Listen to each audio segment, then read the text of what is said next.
So hello guys, welcome to my YouTube channel. Now in today's video we will see how a binary tree could be represented using a linked list. Already we have seen in our last video how to represent a binary tree using an array, and we saw what is the disadvantage of array representation. Okay. Now to overcome the disadvantage of array representation, we will use linked representation. Now we saw that if we use array to represent a binary tree, then there might be wastage of lot of storage space. Okay, so to overcome this, we will use linked representation of binary tree. Now, when a binary tree is going to be represented using linked list, we know linked list means it is a collection of nodes. So a node is a memory location having some fields. So now to represent a binary tree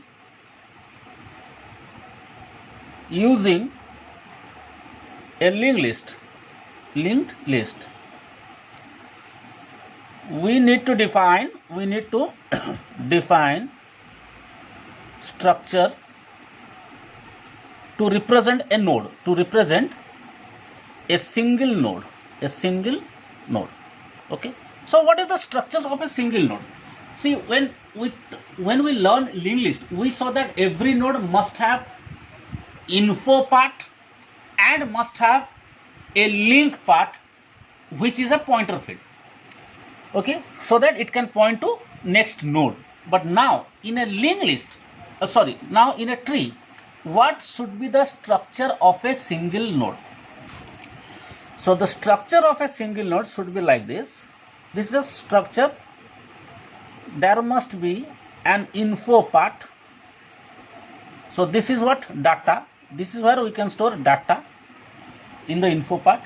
And there must be two pointer field. This one should be a pointer field and the right one is also a pointer field. And let us call them as left and let us call it as right. This left field will point to the left child node of a particular node, and right pointer field will point to the right child of that same node. Okay, so we can declare a structure like this: struct node. Then suppose the data that we will store is of integer type, so we will create int info. So this is created.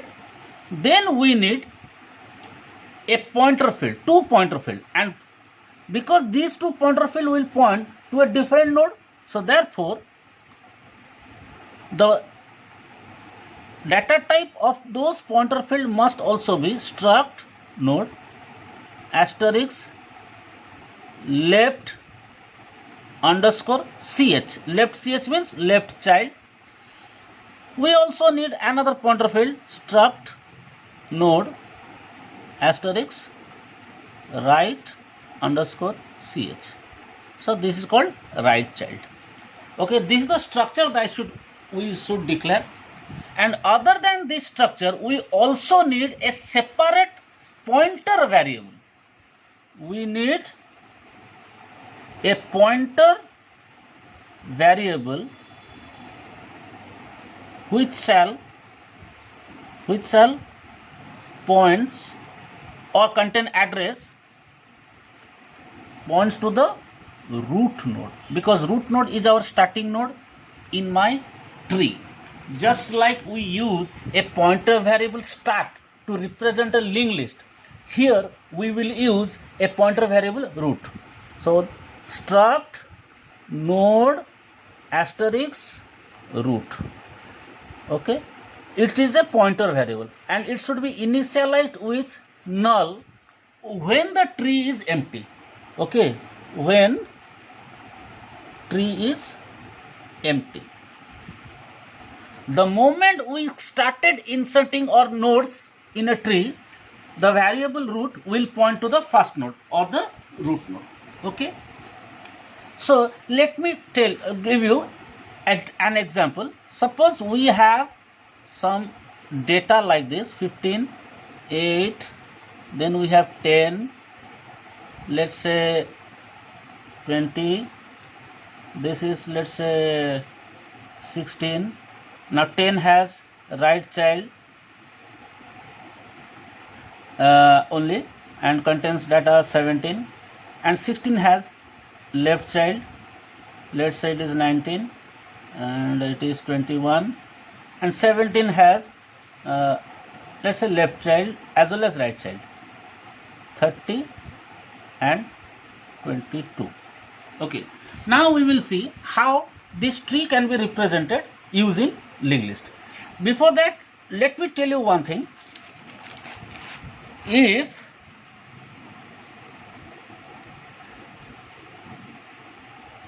a node has both children,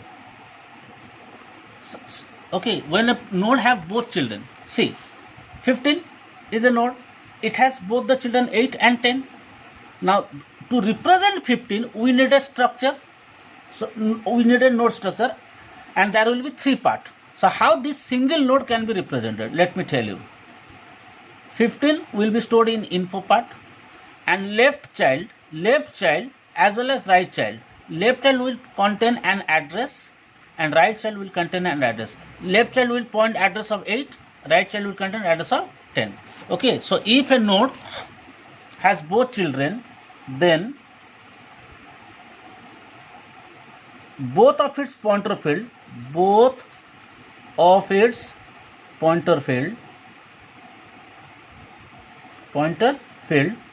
should contain address. Okay, now if a node has only left child, then for such node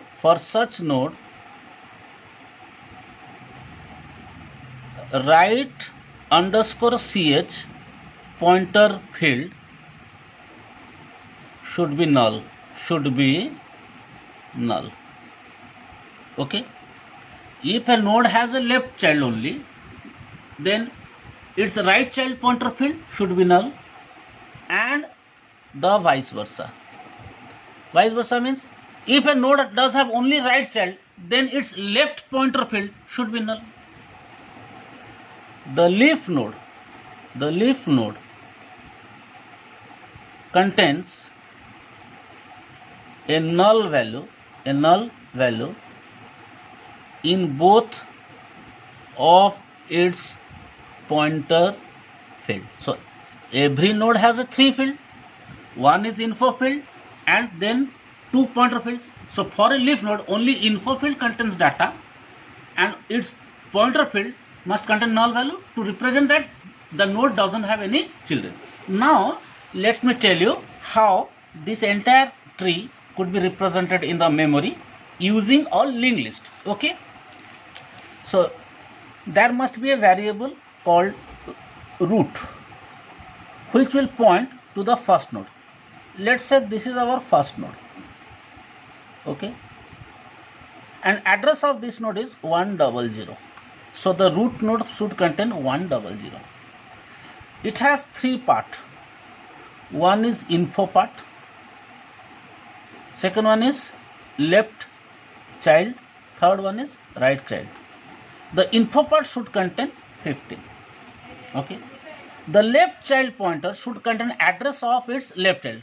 Now let us assume there are 2 more nodes. One is 8, another one is 10. These are the data present in 2 different nodes. The data which is the node which contains 8 is the left child of 15, and the node which contains 10 is the right child of 15. So let's say how they are stored.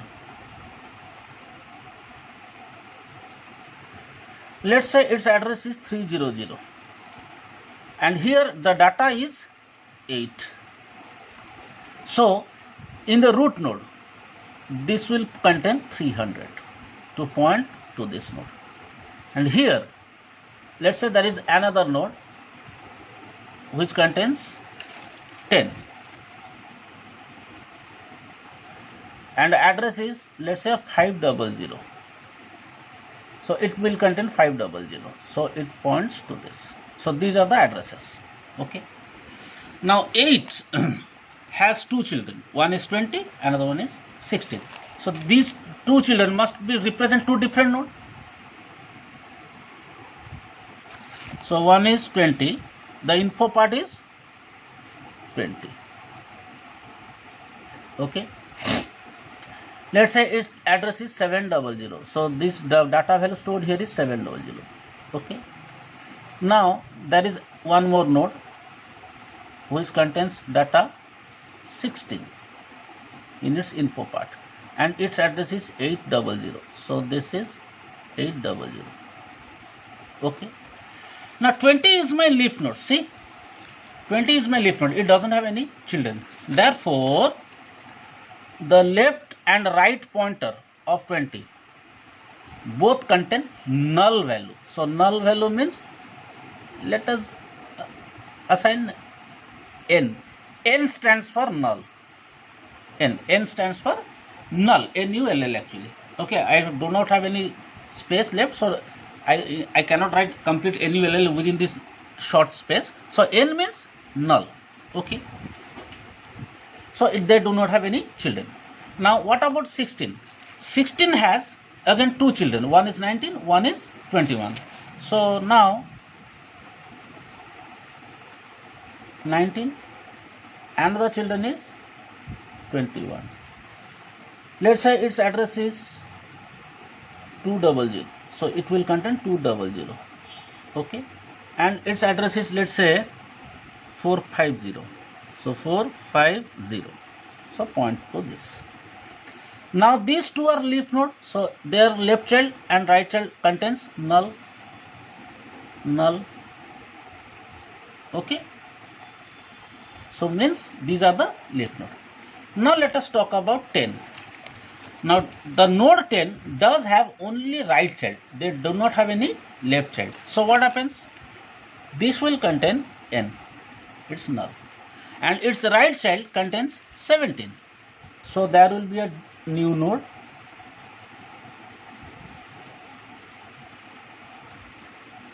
Let's say its address is 550. So it will contain 550. Point to this. And data stored here is 17. Okay. Now 17 again contains two children. One is 30, one is 22. So there will be a different node whose info is 30, and there will be another node whose info is 22. Let's say address is 750. So it will store 750 to point here. And let's say its address of 22 is 660. So it will contain 660. These are the addresses. Okay. Now 30 and 22 are leaf nodes. So the address stored in the left child pointer is null and right child pointer is null for 30, as well as it will contain null. Okay. So this is how a binary tree could be represented using linked list. The address of root node is 100, which will be stored in a separate pointer variable, that is root. So root points to this. Okay. So with this linked list representation, the one advantage is that you can increase the height of the tree until any depth. Okay, but in case of array, this height could not be increased. Okay, so these are the major benefit of linked list representation. So there is not much wastage of memory space, and also you can increase the height of the tree. So advantage of this is there is not much wastage of memory space, even if tree is not full. See, this is not full tree, full binary tree, because there are some level which are not completed. See, the third level, level number 2. In first level we require one node is present. In the next level we need two nodes are present. But in the next level we need 4 nodes, but there are only 3 nodes. So although the tree is not full, still there is not much wastage of memory space. So there is not much wastage of memory space even if tree is not full. Okay. Second advantage is we can keep increasing height of the tree by adding more nodes because of dynamic allocation. Okay, see, when we use linked list, we are actually following dynamic allocation, and dynamic allocation means the memory size can grow, okay, according to our requirement. Okay, now one more important thing that I need to tell you. See, if we are representing a binary tree using a linked list, then can you count how many null values must be kept in pointer fields? Here we have 1, 2, 3, 4, 5, 6, 7, 8, 9, 10. Here we have 10 nodes. Now when we store 10 nodes, there must be some leaf node, and there must be some node whose either one of the children may be missing. So in such case, the pointer field should contain null value. So how many null values are present here? See, in total of 11 null values are present. So when there are 10 nodes, then null value should be 11. So 11 pointer fields are present where we store null. So with n number of nodes, there must be n plus 1 null values stored in the different address field if we represent a tree using a linked list. This is important because in later we will see another type of binary tree called threaded binary tree. So in that portion we will see why I have given the count of null value, because our objective is to reduce this null value, because null value means nothing.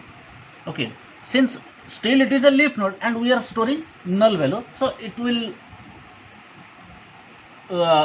not wise to keep more number of null values. So our objective is to minimize the null values so that we can traverse the tree more quickly. So we'll discuss in our some other videos about this null, not necessary right now. For the time being, you just remember this is how we represent a binary tree in the form of a linked list. Okay, so in our next video we will see some operations in binary tree. Till then, thank you and goodbye.